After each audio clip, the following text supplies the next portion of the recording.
Hello everyone, this is Jessica Nelson. I wanted to do a tutorial today to take this image of a blue heron that is standing on this dock and make it a little bit more creative. This was shot when I was out in California for Click Away, and unfortunately when I was down by the docks this afternoon, it was raining and the light was pretty poor. It was very overcast, and the image itself is just kind of boring. But I like it. I think it has some potential. I like the way the bird is standing here. He was actually waiting for this fisherman who had just come in to see if he would toss him something to eat. So I like the way he's standing. I like how he is off to the side of the frame. I like how he's looking towards the frame itself, and I like the leading line here at the bottom of this image so that it can give us a little bit of negative space over here. So the first thing I'm going to do with this is I'm going to crop it in a little bit. So what I'd like to do is kind of get rid of some of the obstructions, especially down in this corner here, and I really don't like this as well, but I'll remove that probably in Photoshop. So I'm going to drag this corner up a little bit. I don't want to get too close to his feet, so I'm going to sort of go a little bit equidistant between the two. I like how the slope is going downward, so I may enhance that a little bit and bring it down a little bit more so that there's a little bit more of a sloped line here. And I think I'm going to bring it up a tiny bit more. What I really like to do is have the edge of my ground or whatever they're standing on be very close to the corner of my frame. And I also like to have the bird looking into the frame as well. So I'm going to move it over just a little bit so that he's more on the rule of thirds. And I think I'm going to leave it there. So that what that did was it got rid of some of the obstructions on the bottom. And I think I have more of a smaller leading line on the bottom as well with him standing here. Okay, so what I do at this point, so I usually start with my cropping, and then from there I move on to color toning and other various things that I like to do with the photo. I don't generally use a ton of presets, although I own a whole lot of them. I like to, I guess, acquire them and see what they do to my images, but I don't use very many of them. But I do like the Quick in Mom's Garden presets, especially for some of the light shaping, and that's what I want to use with this. So what I'd like to do first is click on the Kickstarter, because what that does is it gives me an idea of what Photoshop thinks this photo should look like. And unfortunately, this doesn't work as well for me here. I don't particularly love what it did with the white balance. I don't want the bird to look gray, and I don't want the water behind him to look this dark. So I'm going to get rid of that. I don't particularly like that, but I do like to try to hit an auto just for the fun of it to see what Photoshop thinks I should do with this. I personally like it cooler. I like more of a gray-blue color here, and especially since it was an overcast day, I think that makes more sense. So the next thing I'm going to do is, as part of these presets, there's three presets here called Open Shade, and I like using those quite a bit. What that does is it gives me a little bit more control over the light. So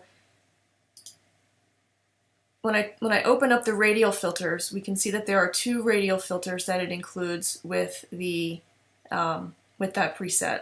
So one darkens around the edges, and the other one lightens in the middle.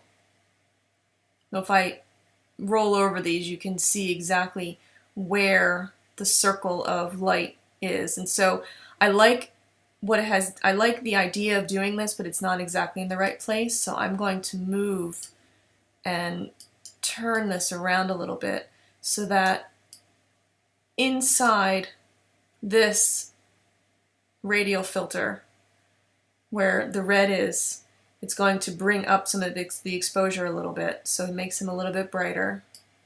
I'm going to do that a little bit more, and maybe bring up shadows a little bit as well. so that he is a little bit brighter. And then on this radial filter, the edges are going to be darker. So you can see it's just a little tiny patch in the middle. And what I'm going to do is I'm going to bring back that feather so that the darkness moves more towards the edges. And I'm going to move it a little bit more so that he isn't getting the darkness, but the outside edges of the frame is getting more dark. And so I'm going to actually bring the exposure down a little tiny bit and expand this up a little so that it doesn't include his feet. And bring down the exposure so that now he is more illuminated in the middle. I like to use these presets to start with the open shade presets, and then a lot of times if my bird's in the center of the frame, then it works really well. Other times I move them around a little bit so that it tailors it more to what I want. Okay, so there's not a whole lot else I want to do in Lightroom. Sometimes I add some split toning here. Like if I want to make it a little bit warmer, I would add, in the highlights, I would add a little bit of the warmth in here, and then in the shadows, a coolness.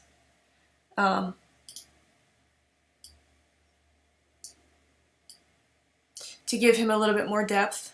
And maybe I do like that, so I think I'm going to go ahead and leave that as well. I like having the coolness in the shadows, especially in this particular image, because I like to have the blue feather stand out and his blue feet as well. I don't want my blue heron to look too orangey, like if I moved it up too high like that. So I'm going to keep it down a little further, but giving it a little bit of warmth brings out more of the tones in the underneath side where his beak and the little brown spots that he has underneath. I don't like using noise reduction in Lightroom. I prefer to do that in Photoshop, so we'll get to that in a minute. And I will just put on a teeny tiny bit of vignette. I should change it to color priority, and I'm just going to darken the edges a tiny bit. And then once I do all that, I like to go back up here and make sure that my lighting looks and my clarity looks okay. So I'm going to bring up the clarity a little bit, try to give him a little bit more detail in his feathers.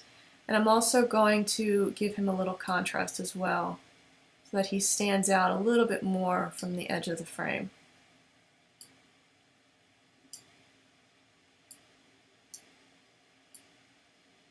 Make the whole image a tad bit brighter, and a little bit of my blacks down for some more contrast. Okay, so very minor edits here. This is what it looked like before, and this is what it looks like after. You can see that I added a bit of more of a light sculpting to bring him out in the middle here and darken the edges some. He pops a little bit more off the page and has a little bit more saturation in his tones. Okay, so from here I'm going to export this out and pick it back up into Photoshop.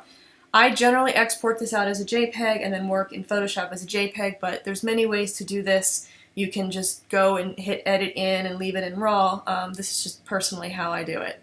So I'm going to export the photo out. I'm going to put it in my click away folder where all the rest of my photos are, and I'm going to export that. Give that a second to run. Okay, now I'm going to close Lightroom since I'm done with it.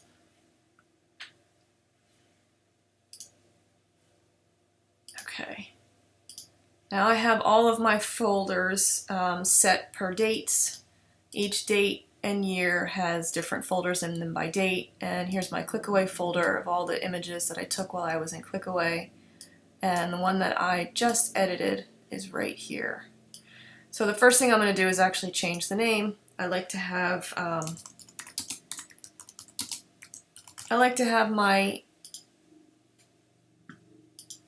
my files named as to what they are so that I can search for them. It's easier for me. And then I'm going to double click it and bring it up into Photoshop.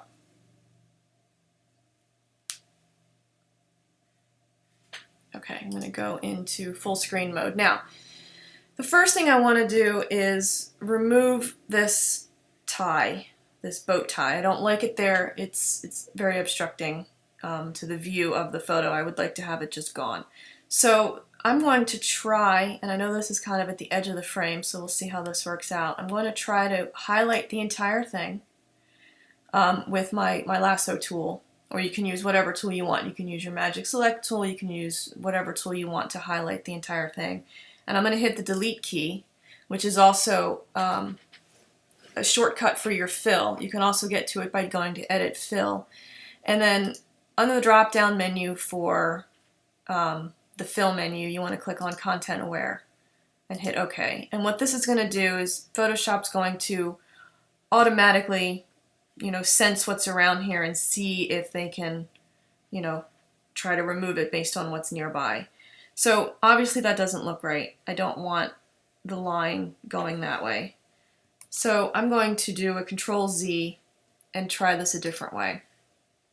So instead, I think I'm going to try the patch tool this time. There's many different ways that you can remove things out of your frame.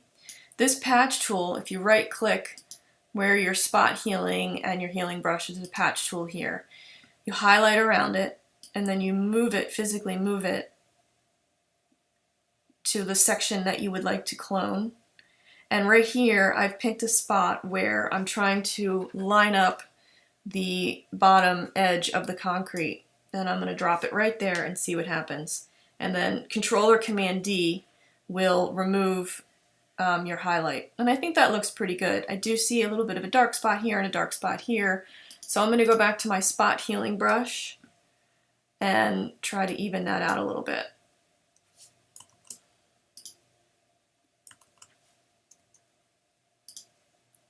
And if that doesn't work, we can always try, sometimes, especially when you're working with a straight line like this, it doesn't always work with the healing brush. It wants to move the edges to a different spot. So instead, I'm going to use the clone tool, which is the clone stamp tool, which is right here. And you pick a location that you want to clone and move it over to where you are.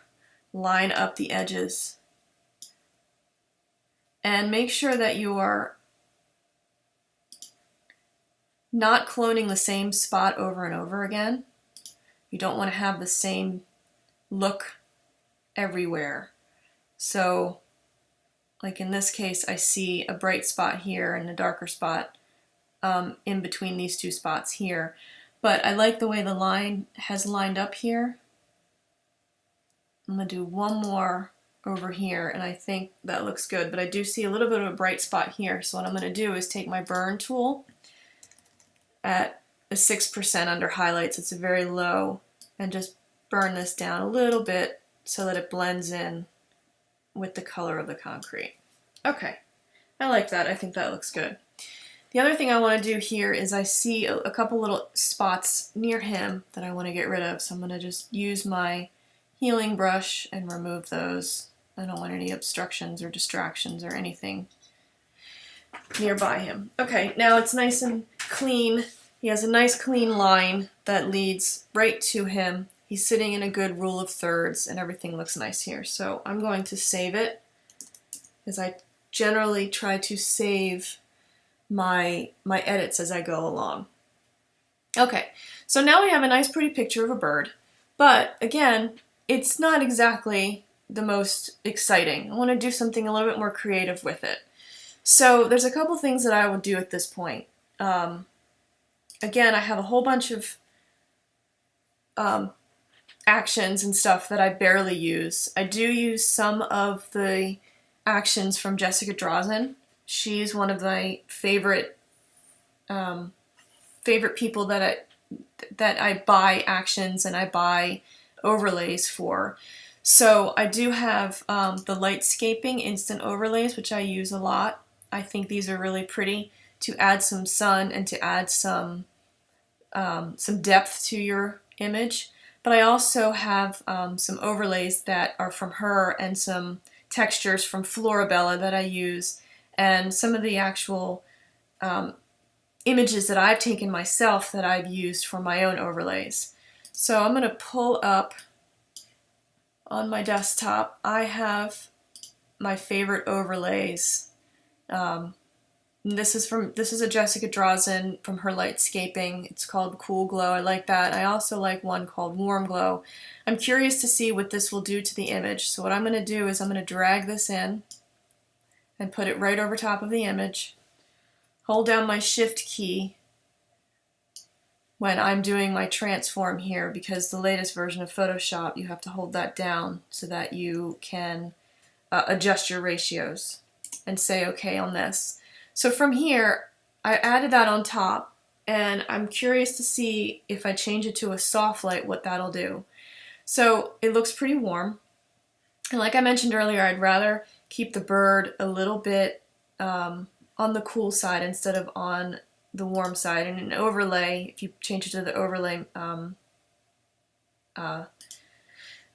type, that also is way too warm. So I think this one is a little bit warm for me, so I'm going to get rid of that one.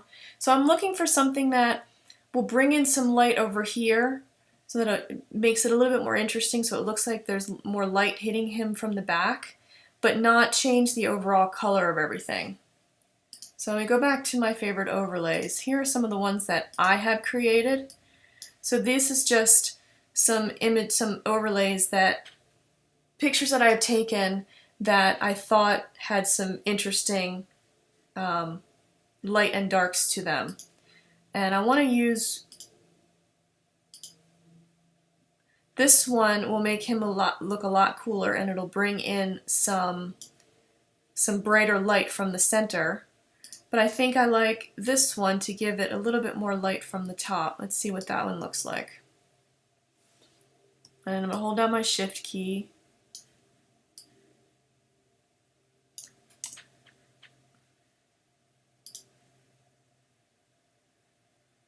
So I like what this is doing. If I turn it off and back on again, you can see that it gives me a little bit of a brighter light here, so it looks like there's light coming in from the side here, and it darkens the bottom and the edges, which I think are pretty.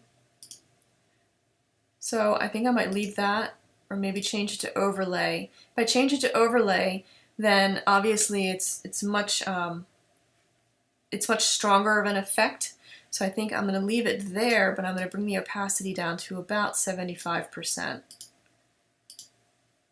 Because I still don't want him and his feathers to be terribly dark, so maybe I'll bring it down even a little bit further to about 60. But I like what it's doing with the shaping of the light. I like having the edges a little bit darker. I like being able to see the darkness of the texture here down in the concrete, and I like darkening both sides of where he is and just having the light kind of in the middle, which is similar to what I did in Lightroom, but it does it a little bit more depth. It gives it a little more depth in Photoshop. So I'm going to leave that. But I also think I want to do something a little bit more creative here. So what I want to try to do is bring in a little bit of very, very subtle light beams. And so what I have in my brush, let me go to my brush tool, I actually created some sun ray brushes. I have 2 of them. I didn't mean to hit that. What I want to do is bring the opacity to about 50% and make my flow at also about 50%. Now the brush itself is actually quite large, so I'm going to pull that back so you can see it. That's too small, so let me make that a little bit bigger.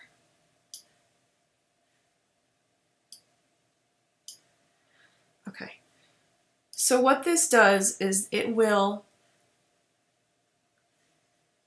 to flatten this real quick so that we can play with this brush. So I'm going to flatten this, merge it down so that I can play on top of the overlay that I just put on here.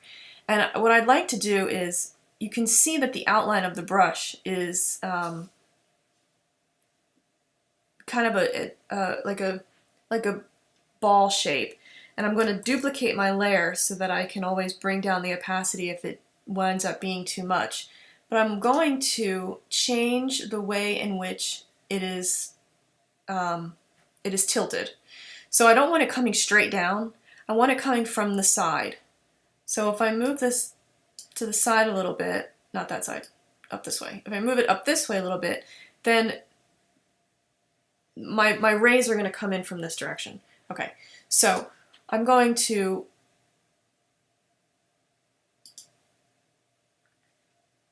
lightly brush on these rays, and I think I need to bring my flow up a little bit more so we can see them, bring the opacity up a little bit more so that we can see what it's going to look like. Okay, so it's very subtle, and it just looks like white rays coming down from the top edge and coming in slightly. Now, I think I want to have them a little bit more tilted. So I think I want it to come in a little bit more from the side so that they're coming in this way. And instead of doing 2 in a row, I'm going to just make it bigger. And unfortunately, when you make it big like that, your outline disappears. So you can't see exactly where you're brushing on. So I'm just going to brush on like that. And now we can see that there's a bit of a brightness coming in from this corner and heading towards my bird. But I don't particularly want it on his face.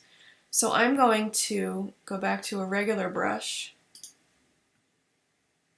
just a regular soft brush, and I'm going to bring this up, bring my opacity and my flow back up because I want to try to remove the brightness off of his face. So I'm just going to brush him off a little.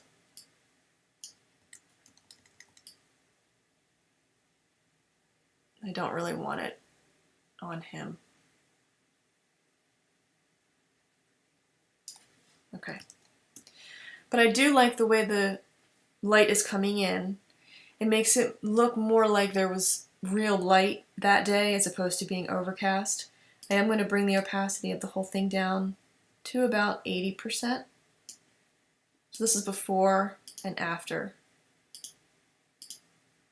Now, when I created this brush, I wound up having a bit of a line at the edge of the brush that I'm going to just brush off here and make it a little bit more soft so that we don't actually see that line. Okay, and that looks good. So from here, I like to add a little bit of a soft light layer. So I'm going to duplicate my layer again, which is Command J, and I'm going to add a soft light, which this at full force is way too bright. It's too contrasty. So I'm going to bring this down. I usually use a soft light layer at about 15 or 16%. And that kind of darkens him, brings him up a little bit, gives it a little bit more contrast. I'm going to go up a little bit higher here. I'd like him to stand out from the background. And I know the background is similar color to him, so I'm trying to make him stand out. And I see that the the waves in the background are very nice and blurry, but I just want to make sure that he's standing out. So I'm going to do that there. I'm also going to add a little bit of saturation in. What I'd like to do here is bring out his colors some. So like the orangey blue color, I'd like to bring that out. So before it was just kind of, not as bright. So I'm going to bring up the reds specifically, and then I'm going to bring up the yellows a little bit more. I don't want everything to come up. I don't really want all of the blues in the background to be too bright, but when I bring up the reds and I bring up the yellows, it emphasizes his eyes and his beak and his feet here as well. Okay. I don't think I need to do anything. Sometimes what I do in my images is I will dodge around his face a little and sometimes their eyes aren't as bright as I'd like. I'm going to go ahead and do that here. Just bring up his eyes just a little tiny bit.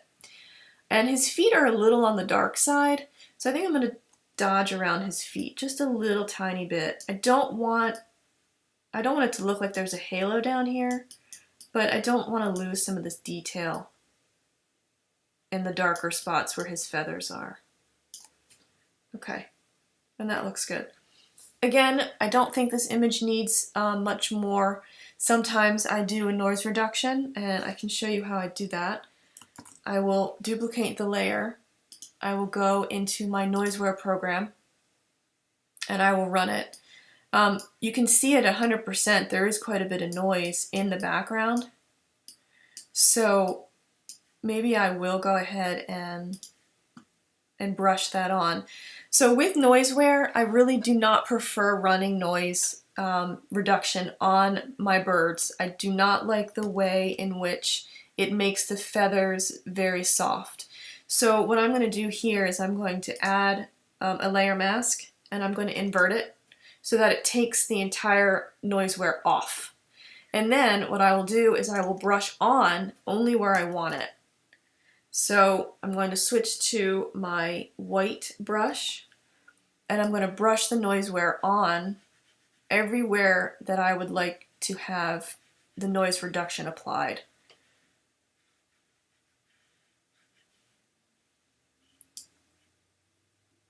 Oh, shoot, I'm on the dodge tool. Let me switch back to my white brush. Sorry about that. Okay. So now I'm going to go ahead and just make the background look a little bit more soft with this noise reduction. And I'm going to try to avoid getting near my bird. It's okay if it touches it a little bit. I would prefer not to have noise reduction where I want to have good texture and clarity here, which, like, I'm just showing you, this is the section that I'm not going to touch with Noiseware. So I'm just going to go all around it, go all around him. And you can do it the other way around if you would rather not invert the layer and brush off where you would not like to have the Noiseware, that's fine too. I do it both ways, depending on how easy it is to brush off the bird, or how easy it is to just brush off the background. And I'm not sure we'll be able to tell much difference, but this is before and then after. So it does make the background a little bit softer. Okay, I'm going to save it here. And then what I like to do is do a sharpen with a high pass.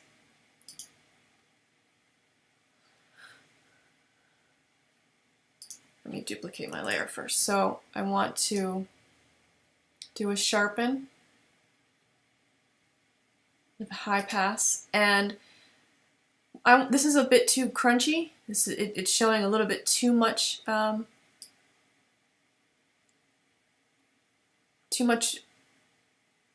outline of my bird, so I want to bring it down to anywhere between like 7 and 10.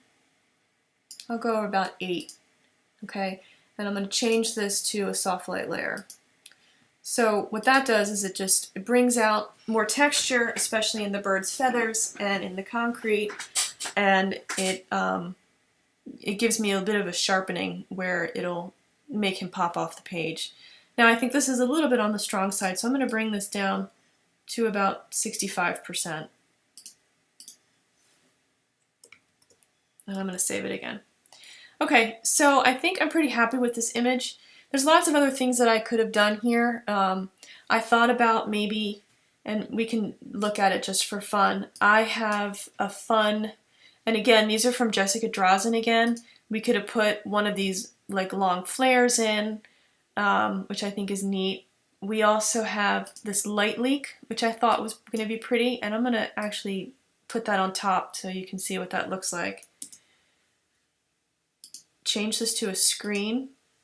And what this does is it presents it like it was on film, and it gives us a little bit of a light leak effect. And I think that's actually pretty. I like the pastel look here. I think that's kind of cool. That's something fun to do for a creative edit. But for today, I think I'm going to leave that off only because I don't prefer the lighter color over the bird, but it would be fun for a different image. Some other creative things you can do is to add some light beams coming in from the side. I have a vignette.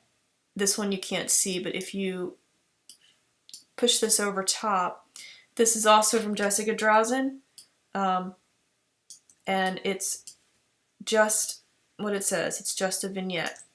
So it would darken the edges if you want to do that, instead of using a full overlay, like I did earlier when I used a full overlay and it darkened the edges for me because the middle was darker than, the middle was brighter than the edges. So that's a fun way to do it too.